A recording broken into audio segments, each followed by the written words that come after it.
नमस्कार। आज हम लोग मनोविज्ञान की एक बहुत ही दिलचस्प और कह सकते हैं पावरफुल कॉन्सेप्ट को समझने वाले हैं, आशावाद यानी ऑप्टिमिज्म। अच्छा, एक बहुत पुरानी कहावत है जो सबने कभी ना कभी सुनी ही होगी कि ग्लास आधा भरा है या आधा खाली।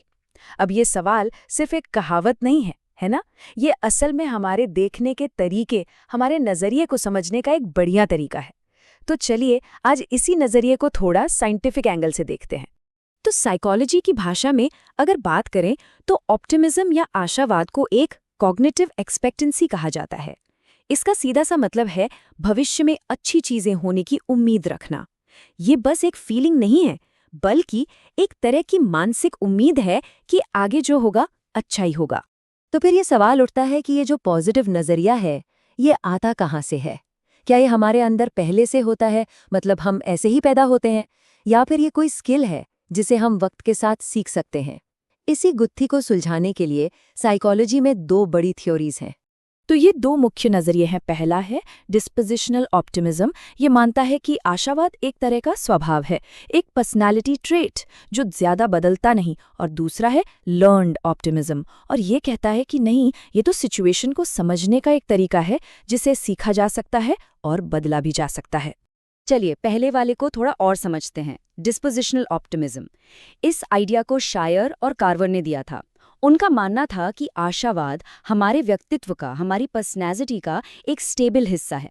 मतलब कुछ लोग नेचर से ही, स्वाभाविक रूप से ही पॉजिटिव उम्मीदें रखते हैं, उनका झुकाव ही उस तरफ होता है।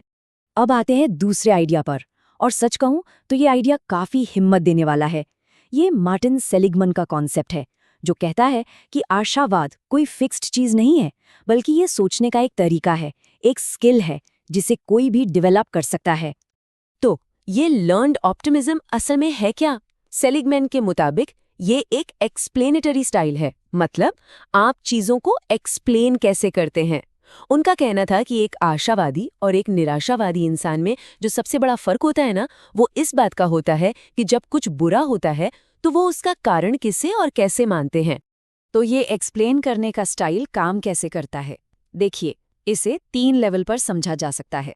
जब एक आशावादी इंसान के साथ कुछ गलत होता है तो वो उसे टेम्पररी मानता है, यानी वो सोचता है कि ठीक है, यह हमेशा के लिए नहीं है। दूसरा, वो उसे स्पेसिफिक मानता है, मतलब इसका असर सिर्फ इसी काम पर पड़ेगा, मेरी पूरी जिंदगी पर नहीं। और तीसरा, वो उसे एक्सटर्नल मानता है, यानी इसकी वजह कोई बाहरी चीज थी, सिर्फ मेरी गलती नहीं है। जरा सोचिए, जब कभी कोई काम बिगड़ जाता है तो दिमाग में पहली बात क्या आती है? क्या सोचने का तरीका कुछ ऐसा ही होता है? चलिए एक उदाहरण देखते हैं, इससे बात एकदम साफ हो जाएगी। एक आशावादी सोच वाला इंसान कहेगा, मेरा एक्सीडेंट एक खराब ट्रैफिक सिग्नल की वजह से हुआ। अब ऐसा तो रोज रोज होता नहीं, और मैं तो वैसे भी ध्यान से ही ड्राइव करता हूँ। देखा, यहाँ वजह बाहरी है, सिग्नल अस्थायी है, रोज नहीं होता, और स्पेसिफिक है, ड्राइविंग के उस एक पल से जुड़ा। लेकिन एक मिनट रुकिए, यहाँ एक जरूरी बात भी है। क्या आशावाद हमेशा ही अच्छा होता है? वेल, कभी कभी ये अनरियलिस्टिक, मतलब अवास्तविक भी हो सकता है, और उसके अपने कुछ खतरे भी हैं। अनरियलिस्टिक ऑप्टिमिज्म का मतलब है ये मानकर चलना कि हमारे साथ अच्छी चीजें होने की संभावना बाकी लोगों से कहीं ज्यादा है और बुरी चीजें होने की बहुत कम। इसे पॉजिटिव इल्यूजन्स भी कहते हैं, और ये सोच खतरनाक हो सकती है क्योंकि इसकी वजह से हम आने वाले जोखिमों को, डेंजर्स को अंडर एस्टिमेट कर सकते हैं। तो फिर एक बैलेंस्ड, रियलिस्टिक आशावाद का आखिर फायदा क्या है? ये क्यों इतना मैटर करता है? चलिए अब जरा इसके साइंस पैक्ड फायदों पर एक नजर डालते हैं। रिसर्च ये बताती है कि आशावाद हमारी जिंदगी के 3 बहुत बड़े एरियाज को बेहतर बनाता है। पढ़ाई लिखाई में हमारा परफॉर्मेंस, हमारी फिजिकल हेल्थ और हमारी मेंटल हेल्थ या साइकोलॉजिकल वेलबींग। बात करें अगर पढ़ाई की, तो ऑप्टिमिज्म को बेहतर मोटिवेशन, अच्छे परफॉर्मेंस और स्टूडेंट्स के कोर्स पूरा करने से जोड़ा गया है। सीधी सी बात है, जब किसी को यकीन होता है कि वो सफल हो सकता है तो वो मेहनत भी ज्यादा करता है और मुश्किलों से घबराता नहीं। और फिजिकल हेल्थ का क्या? यहाँ भी इसके फायदे एकदम साफ है। जो लोग आशावादी होते हैं वो अक्सर हेल्दी आदतें अपनाते हैं, जैसे एक्सरसाइज करना, सही खाना पीना। वो स्ट्रेस कम लेते हैं और उनका इम्यून सिस्टम भी ज्यादा मजबूत होता है।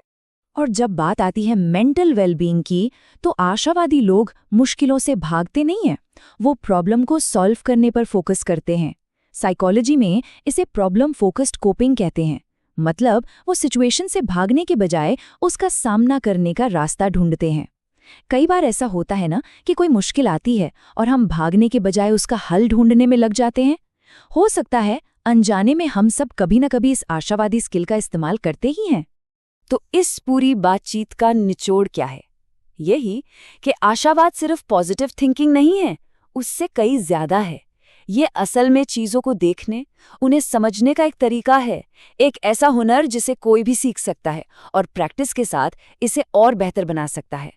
और यहीं पर आकर ये पूरी बात हमें एक बहुत ही ज़रूरी सवाल के साथ छोड़ जाती है कि अगर हमारा नज़रिया, हमारी सोच एक स्किल है, तो फिर इसकी प्रैक्टिस शुरू कैसे की जा सकती है?